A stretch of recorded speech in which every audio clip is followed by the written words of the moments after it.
A social media influencer went to Arlington National Cemetery to make fun of the guards at the tomb of the unknown soldier. But she didn't expect this holy place to teach her a profound lesson about respect and honor. It's a nice May morning in 2025 at Arlington National Cemetery in Virginia. The air smells like October, and golden leaves slowly blow across rows and rows of white headstones. Each one is a mute remembrance of a sacrifice. The sky is a beautiful blue with clouds drifting by. A gentle wind rustles the trees, revealing stories about the people who are resting here. In the heart of the sacred ground stands the tomb of the unknown soldier, a marble monument that glows in the morning sun. The tomb guard, which is made up of soldiers from the 3rd U.S. Infantry Regiment, keeps an eye on it all day and night. They know exactly what time it is. Their silence is a strong way to remember the people whose names we will never know and who died for their country. Today, this holy place, steeped with history and respect, is about to see a fight not with weapons, but with pride and principle. There is a lesson coming that will change more than just these old stones. Before we continue with the story, don't forget to subscribe and give this video a thumbs up. Also, let us know in the comments section where you are watching from. If you like stories like these, subscribe to the channel because we'll have another one for you tomorrow. People are coming together in the plaza, and the sound of their shoes on the gravel road is soothing. People from all over the world and the country take pictures, and the sound of their cameras clicking sounds like crickets in the distance. Kids point with enthusiasm, but parents advise them to keep quiet since they can sense how heavy this place is. Veterans stand up a little straighter and glance at the lines that are known on the tomb. One of the visitors is Vanessa Caldwell, a 35-year-old social media influencer with 1 million followers and an ego that fills the atmosphere around her like a storm cloud. Her black athleisure suit fits her well and screams wealth, and she already has her phone out. A camera is filming everything she does while she transmits live to her fans. Vanessa, whose real name is V, is not here to pay her respects. She came to this location to make trouble and attract attention, which is not cool. She has built her image by calling out phony things and what she thinks are overhyped heroes or rituals. Today, she looked at the tomb garden, confident that their rigorous march is just for show for tourists. She yells into her phone, "What's up, V? Her voice is loud and sure, like a siren piercing through the stillness. Your girl is at Arlington, ready to expose this whole tomb bardo thing. Look at these guys marching in their fancy uniforms like wind-up toys. I bet I can make one flinch. Show they're not as tough as they act. Who's with me? Drop those fire emojis. Let's make this go viral."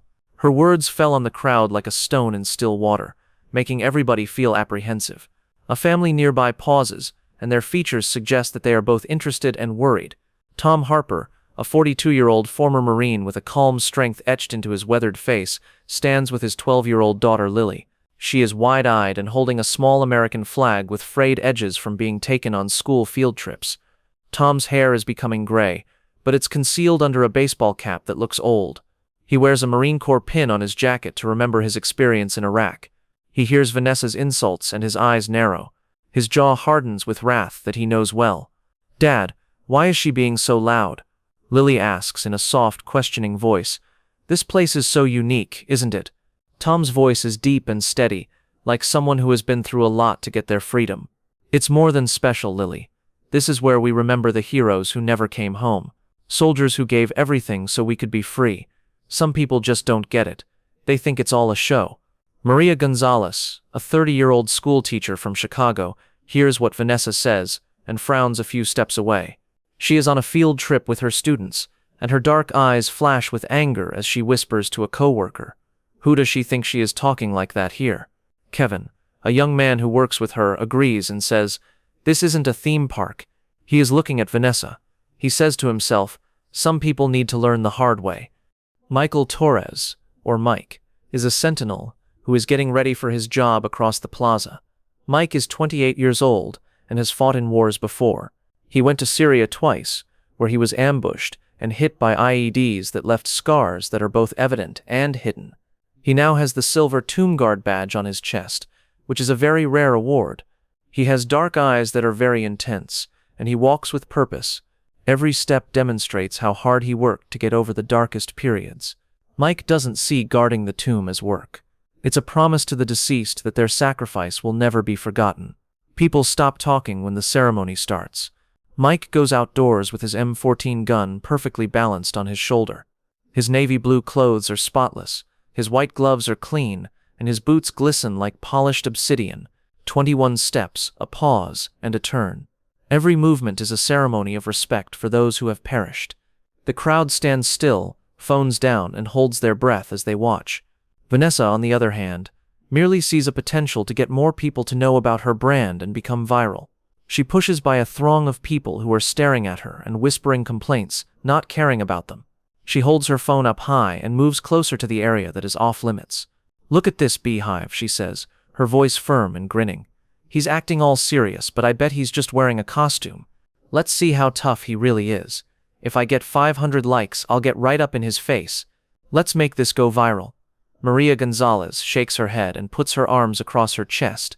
"She's being rude to everyone here," she adds softly to Kevin. "Those soldiers aren't here to make her laugh." Kevin nods, but his jaw is tight. "She's going to learn what happens when you mess with the tomb garden." Sarah Jenkins, a park ranger in her 50s with gray hair tied back, steps up. There is noise coming from her radio on her belt. She says in a firm, professional voice, "Ma'am, you need to step back. The sentinels won't stop for anyone in this area." Vanessa laughs, and her voice sounds like she doesn't care. "Restricted? Come on, it's a public cemetery. I'm Vanessa Caldwell. Maybe you've seen my videos. I don't step back. Besides, this is just a show for tourists, right?" Sarah's eyes get bigger, but her voice stays steady and calm. "This isn't a show, ma'am. The tomb guard are active-duty soldiers who are honoring the unknowns. Move back now, or we'll have to escort you out." Vanessa rolls her eyes, and the red light on her phone keeps blinking, as if it is blaming her. She stands boldly just past the rope barrier, only a few inches from Mike's path. People in the throng are moving around uneasily, and their whispers are getting louder. His wife nods and purses her lips as he says to her, "She shouldn't be here if she can't respect the place." Tom leans down to Lily and speaks to her in a calm but forceful voice. "Pay close attention, Lily. Some lessons are hard to learn. Every move Mike makes is as exact as a metronome. His face is a mask of self-control, but his eyes are sharp from years of seeking for trouble. He tells where Vanessa is. She gets in the way and makes it tougher for him to accomplish his job. But the rules for the tomb guard are clear. The mission is the most important thing. When the number of people watching Vanessa's live stream grows up, she gets louder, like a slot machine. "Hey, soldier boy," she says in a scornful and mean voice. "Hey, I bet you can't keep that poker face if I get in your way. Come on, show us you're human. Beehive, let's get this to 1,000 likes. Drop those hearts. Let's break the internet." Lily pulls on her dad's sleeve and seems scared. "Dad, she's going to get in trouble, isn't she?" she says in a small voice. Tom nods, looking calm yet set on his goal. "She's already in trouble, kiddo. She just doesn't know it yet." Maria Gonzalez turns to her kids and talks to them in a soft, angry voice. "Kids, this is why we talk about respect in class. That woman is making a big mistake." A tall teenager named Jamal, who is in the same class as Vanessa, takes out his phone and films what she is doing. He shakes his head and says, "This is going to be all over TikTok." Sarah points to a young man named Derek, who works as a security guard nearby. He begins to walk nearer Vanessa, but Vanessa is brave enough to cross the line and go inside the restricted area, blocking Mike's path before he can reach her. The crowd gasps as their voices rise in fear. An older woman whispers to her husband, "She's crazy," as she grips his arm. Mike's steps kept drawing him closer. Sarah yells, "Ma'am, this is your last warning," in a loud, angry voice. "Get out of the way now." Vanessa's voice is defiant as she chats on the phone, and her eyes gleam with the pleasure of defiance. "Last warning," shuck her feet. Let's see what happens when Vanessa Caldwell stands her ground. This is going viral, Beehive. Keep those likes coming. We're already at 2,000. Mike gets to Vanessa. He makes a great shoulder check without losing his stride, which is something he's trained for times like this. It doesn't injure anyone, yet it's strong enough to clear the path. Vanessa slips and falls hard on the stone patio, collecting dirt on her nice clothes. Her phone slips out of her hand and falls to the ground, still filming with its camera. The live feed shows everything: Vanessa's stunned expression, her hair falling out of its perfect bun, the shocked faces of the crowd, and Mike striding on without a care in the world, his boots clicking perfectly.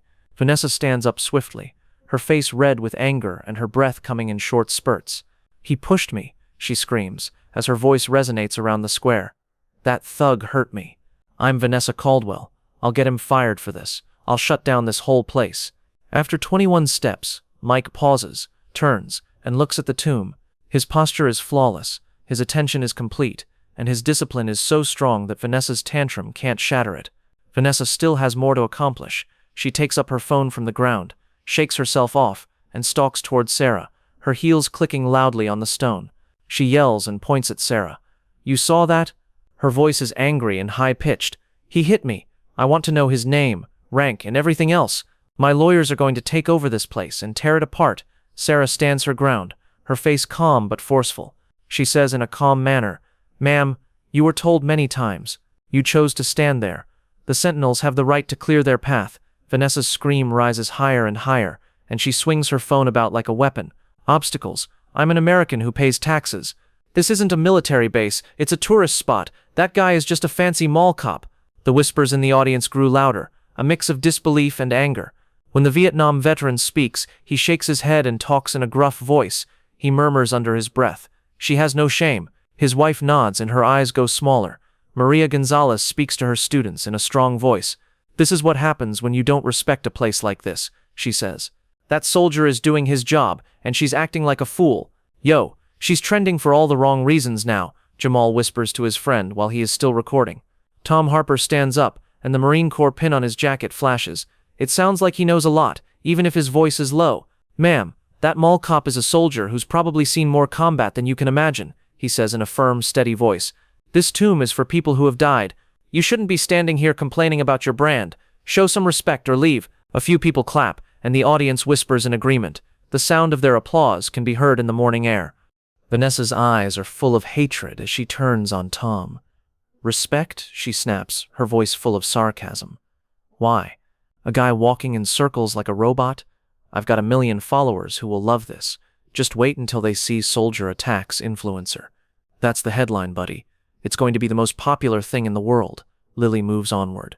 The adults surrounding her are much bigger than she is, but her voice is lovely and clear. "But he's not just marching," she says, and her voice stays calm and serious. "My dad says the unknowns are heroes who never got to go home. Why don't you care?"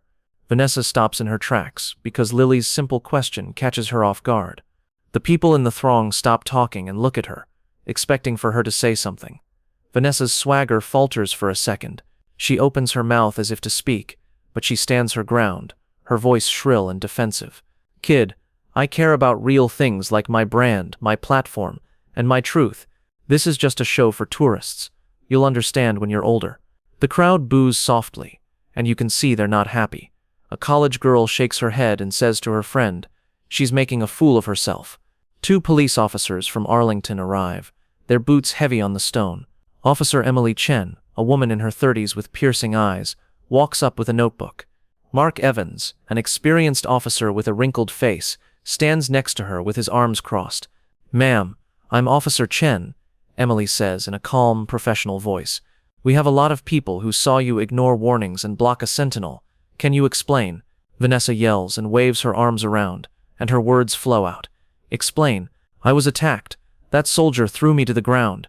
I'm the victim here. I'm the one who's hurt. Look at my clothes. They're ruined." Mark's voice is dry and contemptuous, which stops her rant. "Ma'am, we've looked at the security camera footage. You went into a restricted area after 6 warnings. The sentinel followed the rules. You should be glad you weren't hurt worse." Vanessa's live broadcast is still going, and the comments are coming in fast and hard, like a digital storm. "Epic fail v son," one person says. "Show some respect," one person says. Another person responds, "You just got owned." People who used to be loyal to her are suddenly turning against her, and their comments hurt more than the fall. Her hands are shaking as she holds her phone, and her well-groomed nails scratch the case. "This is a setup," she says, her voice shaking with dread and desperation. "I'm Vanessa Caldwell. My fans will wait. What's going on with my views? They're going down. This can't be happening." Everyone glances at Captain Laura Bennett, who is in charge of the tomb guard, as she travels across the square. Her clothes are flawless. They don't have any wrinkles, and the medals gleam in the sun. She is 40 years old and has been a leader and worked in war zones. Her gray eyes are steady and won't change. "Mrs. Caldwell, I've looked into the incident," Laura says. Her voice is calm but firm. "Sentinel Torres did what he was supposed to do. The tomb guard are not actors putting on a show for your entertainment. They are soldiers honoring the dead, men and women who died without ever knowing fame. Your actions got in the way of that duty, and you disrespected this sacred ground. Vanessa stutters, her voice full of incredulity, and her hands fly around. Disrupted? He pushed me. That's assault. I'll sue this whole cemetery. I'll have every lawyer in D.C. On this my followers will bury you. Laura's voice is calm, and everything she says is simple and to the point. You can file a complaint, but I suggest you read Section 7 of the Arlington National Cemetery Act. It is a federal crime to interfere with a sentinel's duty, and you could be fined or sent to jail for it. You're lucky you're only being asked to leave. This is a warning, not a negotiation. Vanessa's face turns white, and her confidence crumbles apart like dry leaves. She now gets how bad her mistake is. The weight of the earth she damaged. Some individuals in the crowd shake their heads and talk about how full of herself she is. The Vietnam veteran speaks up, his voice strong and harsh. I'm from Da Nang, he says, looking Vanessa straight in the eye. This grave is for my friends who never came home, not for your dumb online games. His wife agrees, and her voice is soft but strong. You should be ashamed. Maria Gonzalez talks to her kids in a voice that is both angry and determined. This is why we teach you how to give up, she says. That woman thought she could make fun of our heroes, but now she looks small. Jamal puts his phone down and talks quietly. I'm putting this up, but not to make fun of it. People need to know what not to do. Tom speaks to Lily with a calm voice that stays steady in the thick of all the noise. See, Lily, actions have consequences. The tomb doesn't bend for anyone, even if they think they are famous. Lily nods, and her eyes shine with comprehension. I bet she feels bad now, she says, as if she's thinking. I hope she learned something. Emily Chen gets closer to Vanessa. She is tough, but fair, and she is ready with her notes. Mrs. Caldwell, you can come with us to give a statement, or we can arrest you for being disorderly and trespassing, she says in a direct and authoritative voice. Choose, but do it quickly. Vanessa's voice is high-pitched, scared and breaking up because she's so upset. No, wait. You can't arrest me. I'm famous. I'm Vanessa Caldwell. Her voice drops off, and the realization crashes down on her like a wave. Her phone, which was once her weapon, now feels like a heavy brick. The comments have turned against her, and the likes have stopped. Her name is connected to a shameful mistake. The crowd doesn't look at her with wonder anymore. They look at her with disapproval, like she's being tried in a court of public opinion. Vanessa backs off, her bravado fading away, and her phone drops to her side. She looks around the crowd, hoping for some kind of help, but all she sees are stern expressions and shaking heads. For the first time in her public life, she has nothing to say. Sarah and Derek move up to her, and their hands are firm but not mean as they guide her away. The sound of her heels clicking against the stone plaza is like the sound of shame itself. The sound fades into the background as the weight of what she did finally hits her. As soon as peace is restored, Mike Torres keeps walking. His actions are as exact as they have always been. Step, pause, turn. The tomb is always being watched. It is still. The tomb doesn't care about the chaos. It only remembers, honors, and stands guard. Tom Harper hugs Lily close and gives her a proud look. Remember this day, Lily, he says, his voice low but full of meaning. Respect is something you earn and something you give. Those who don't get it always learn too late. Maria Gonzalez calls her students together, her voice soft but firm, and says, All right, class, lesson learned. Let's go. We have a lot to talk about when we get back. The kids leave with their thoughts heavy and their eyes wide. Captain Bennett turns to Officer Chen and Officer Evans, her voice quiet but full of determination. Write up the report, she says, and make sure to note that the sentinel maintained discipline at all times. Chen nods, and Evans grunts his approval. The crowd slowly leaves, their words merging into a quiet murmur. As they leave the plaza, many people look back one last time at the white marble tomb. Some put their hands on their hearts, some make the sign of the cross, some just stand still for a second before moving on. The tomb stays as a symbol of respect that can't be changed, a silent reminder that some sacrifices can't be paid back. Later that night, clips of the event go viral online. Vanessa's name is everywhere, but not in the way she wanted. Headlines scream, Influencer disrespects tomb, gets shut down. Tomb guard teaches lesson in honor. Memes appear, each one making fun of Vanessa's dramatic fall. The internet, which used to be her place of power, has turned against her. Mike Torres goes back to the guards' quarters, where the weight of the day sits on his shoulders. He takes off his gloves and puts them neatly on his locker. His hand brushes against the photo of his fellow soldiers, some of whom didn't come back from Syria. His voice is a whisper, but it has the weight of a promise. Still watching, brothers. Always watching. In a small house in Arlington, Tom tucks Lily into bed. The little American flag is next to her on the nightstand. Lily looks up at him with big eyes and asks, "Dad, are heroes real?" Tom smiles softly and brushes her hair back. "Yes, kiddo," he says. "They're real. Sometimes they march in silence, so the world never forgets." Lily snuggles into her blanket and goes to sleep, comforted by the truth. The tomb is still there, quiet and strong, under the night sky full of stars. The sentinel's steps keep going, each one a beat in the endless song of respect. A lesson has been learned, not just by one person, but by everyone who saw it. Honor is not a show, it's a promise. And at Arlington, that promise is kept forever.